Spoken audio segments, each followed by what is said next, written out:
Kad su braća zaspala prve noći, najedanput iz vode iskoči Aždaja i jurnu da nas pojede, ali ja izvadim sablju pa je posečem i još joj uši odsečem. Ako ne verujete, evo tih ušiju, reče najstariji brat i iz džepa izvadi Aždajine uši.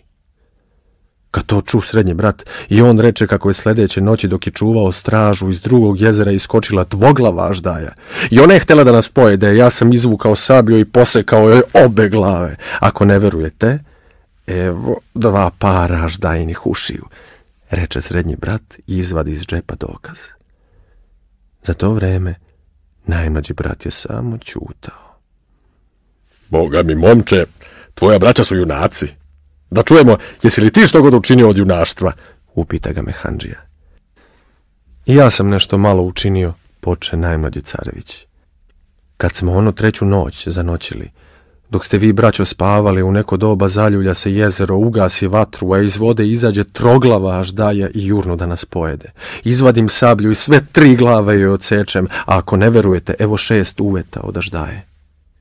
Pokaza mladić. Braća se začudiš, ali tek ono što je usledilo ostavi ih bez reči. Pođem da tražim vatru. Tumarajući tako naiđem na pećinu, a u njoj 9 divova.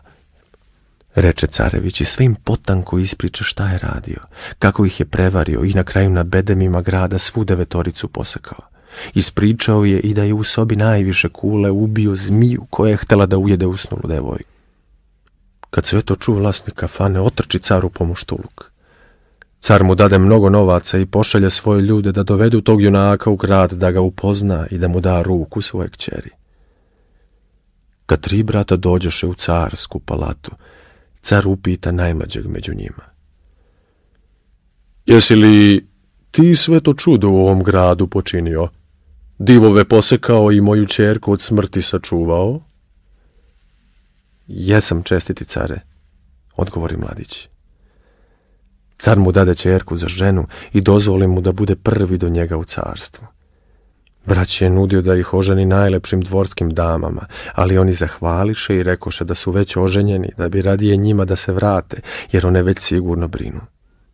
Car isprati braću, darujući svakom tovar zlata. Mladi je carević lepo živeo sa carevom ćerkom, ali je i dalje patio za sestrama. Car mu nije dozvoljavao da ide da ih traži, pa je carević bio sve tužniji i tužniji. Jednom je stari car krenuo u lov, poverivši careviću kraljevstvo i 9 ključeva. U sve odaje možeš da uđeš, ali u 9 nemoj. Zlo će te zadesiti ako je otvoriš. Upozori ga car i ode. Carević je bio veoma znatiželjan, pa je, pošto je otvorio svih 8, odlučio da otvori i 9. U njoj zateče okovanog čoveka razapetog na 4 stuba. Ko si ti? Upita carević. Zovem se Baščelik, reče okovani i zamoli carevića da mu da kap vode sa zlatne česme koja je tekla pored njega u zlatno korito, ali nije mogao da je dohvati.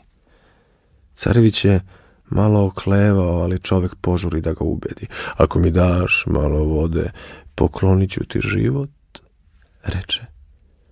Carević prihvati i pruži mu malo vode, a čovek zatraži još. Ne znam da li smem, poče carević, a čovek mu obeća još 1 život. Kad popije drugi put vode, Baščelik zatraži da ga vodom polije po glavi, obećavajući da će mu dati i 3. život.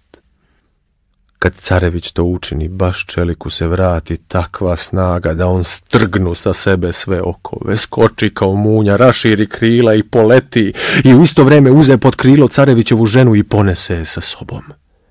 Carević se rastuži što mu nezahvalnik uze ženu, ali i prepada šta će car reći kad se vrati iz lova. Jesam li te upozorio da ne otvaraš 9. sobu? Sad je gotovo. Nemaju spasa. Očajan je bio stari car. Ali carević reši da nađe Baščelika i da oslobodi ženu. Iako se car tome protivio, on se spremi i već sljedećeg jutra krenu u potragu.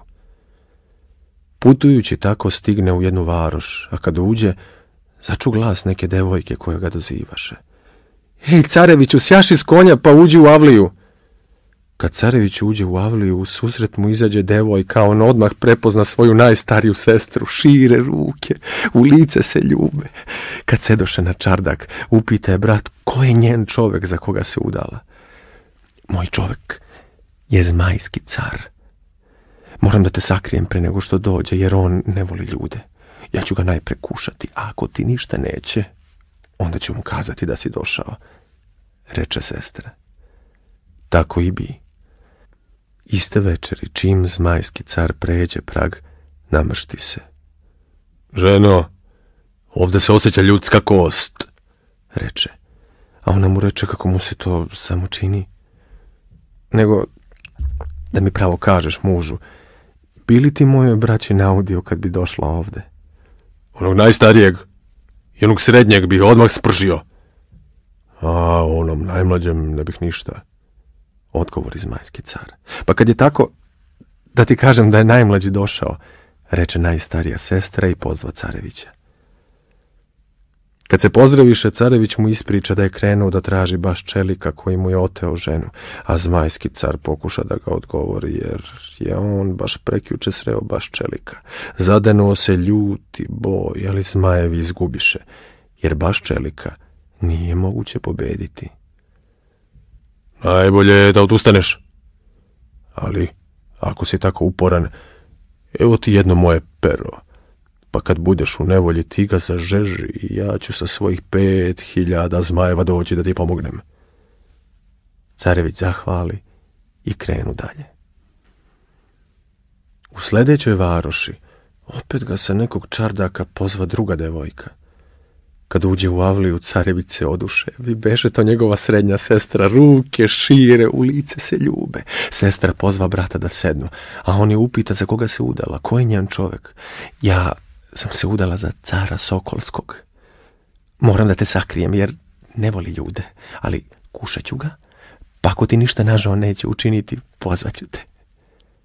Iste večeri, kad se car Sokolski vrati, sa vrata poviče. Ženo, osjeća se ljudska kost u kući, koga kriješ? Nikoga, mužu moj, odgovori ona, pa sedoše da večeraju. Dok su tako jeli, srednja sestra poče da ispituje muža. Kad sazna da bi on najstarijeg i srednjeg ubio, ali najmlađem bratu ne bi ništa učinio, pozva carevića da se upoznaju. Carević ispriča zetu da je krenuo da nađe baš čelika koji mu je oteo ženu, a car Sokolski ga pokušao odvratiti. Uzalud. Carević je rešio da nađe baš čelika. Opasan je to stvor. Evo ti ovo pero, pa kad upadneš u nevolju, ti ga zapali. A ja ću doći da ti pomognem sa 5000 mojih sokolova, reče Sokolski car i pozdravi se sa šurakom. U trećoj varoši carević nađe najmlađu sestru. Kad uđe u njenu avliju, ona zaplaka od sreće što ga vide. Ruke šire, u lice se ljube. Sestra ga pozva da sednu, a on je pita ko je njen čovek i za koga se udala. Moj čovek je car Orlovski. On ne voli ljude. Sakriću te, pa ako procenim da ti ništa neće, upoznaću vas, reče najmlađa sestra. Kad uveče uđe u kuću, Orlovski car frknu nosom i zaurla. Ženo, u kući se osjeća ljudska kost, ko je ovde? Najmlađa sestra požuri da ga smiri, pa ga upita šta bi uradio kad bi neko od njene braće došao u posetu. Starijeg i srednjeg bih odmah ubio, a najmlađem ne bih ništa, reče Orlovski car. Tad žena pozva brata da se upoznaju. Ovaj mu ispriča da je krenuo da traži baš čelika koji mu je ukrao ženu. Orlovski car je pokušao da ga odvrati, ali kad vide da je uzaludno, pokloni mu pero i reče: kad se nađeš u nevolji, ti zapali ovo pero i ja ću doći da ti pomognem sa 5000 mojih orlova. Idući po svetu sve dalje i dalje, najmlađi carević konačno nađe pećinu u kojoj je živeo baš čelik i u njoj ugleda svoju ženu. Ona se prestravi kad ga vide. Šta radiš ovde, čoveče? Znaš li da će te ubiti? Došao sam po tebe. Hajde da bežimo, reče on. Znajući da mu je baš čelik 3 života poklonio, carević stade nagovarati ženu, te se oni na kraju dadoše u beg.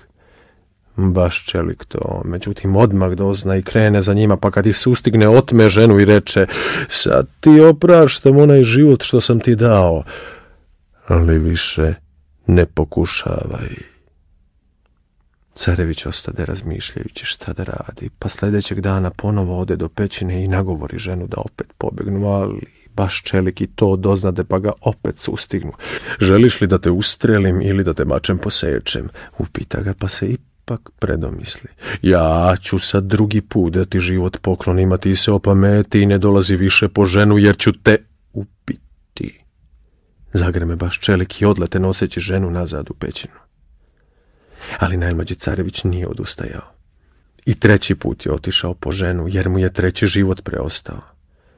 Kad ga je i 3. put sustigao i posljednji život mu oprostio, carević se uveri da se protiv ove nemani nikako ne može. Sede i razmisli šta da radi. Otići ću i 4. put po ženu, pa ako mi ni ovaj put ne uspe da je spasem sam, zapalit ću pera i pozvaću zetove da mi pomognu, odluči carević. Tako i uradi. Ponovo dođe do pećine i zatekne ženu. Pa zar ti je toliko omrzlo živjeti, pa si se i 4. put vratio po mene? Upita ga žena prestravljena. On joj kaže kako su mu zetovi dali pera i kako će ih pozvati u pomoć. Ona se premišljala, ali na kraju ipak pristade.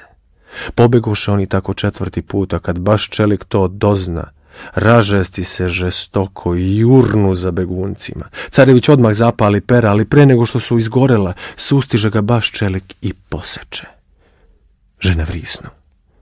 Baš čelik je uzeo da je vrati u pećinu kad se stvori car zmajevski sa 5000 zmajeva, car sokolski sa 5000 sokolova i car orlovski sa 5000 orlova. Zadenu se bitka strašna, krv je bila do kolena, ali baš čelik pobedi. A carevi moradoše da se povuku. 3 cara ugledaše posečenog carevića, pa narede najbržem zmaju da donese vode sa reke Jordan, kojem će mladiću rane zaceliti. Posle 9 trenutaka vrati se zmaj, poli vodu po ranama i carević ožive. Ludi mladiću, nema ti druge nego da saznaš gde leži junaštvo baš čelika. Silom ga ne možemo savladati, reče zmajski car. Carević sljedećeg dana ode opet u pećinu, a žena kad ga vide, očima ne veruje.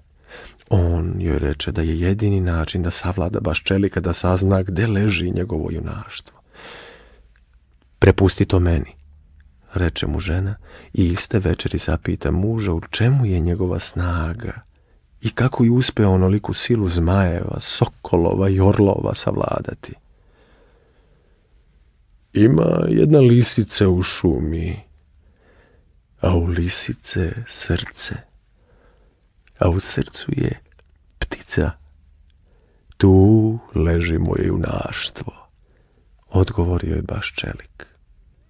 Sutradan, kad se carević vratio u pećinu, žena mu ispriča šta je saznala. On to javi zetovima, te oni podigoše zmajeve, sokolova i orlove da u šumi nađu lisicu. Kad je uhvatiše, izvadiše joj srce, a iz srca iskoči ptica, pa i nju vatrom spržiše. Istog trenutka baš čelik pade mrtav. Carević zahvali zetovima, oprosti se sa sestrama, pa uze svoju ženu, vrati se u carstvo njenog oca i tamo ostade da živi srećno do kraja života. Bajku čitao Ivan Bosiljčić.